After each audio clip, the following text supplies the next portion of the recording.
Баршаңызға қайырлы күн достар. Бүгін ерекше дәмді карамельный пирог жасайтын боламыз. Жасалуы өте оңай, әрі дастархан сәнін келтіреді.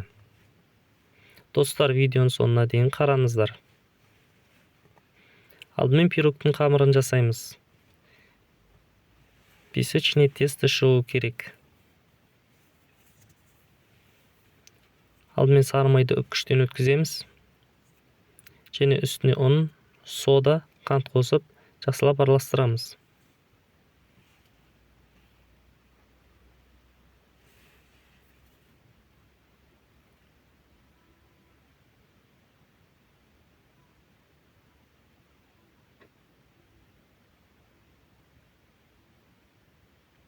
Мінеки осы сияқты кружки болып шығу керек.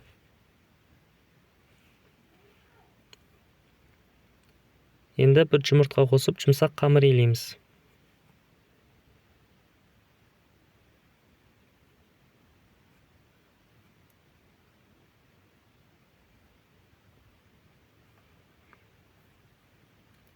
Дайын болған қамырды пакетке салып, тоңазытқышқа 30 минутқа қойып аламыз.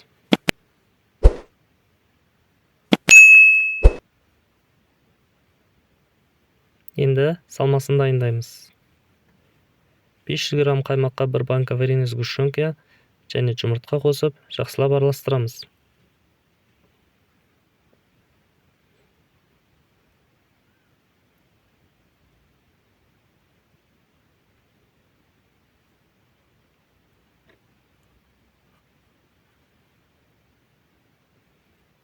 Қамырды формаға орналастырып, салмасын құямыз.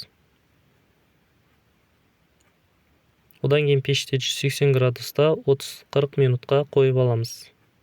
Міне достар, пирогымыз дайын. Бірден кесуге болмайды. 2 сағаттай демалдырып қоюымыз керек.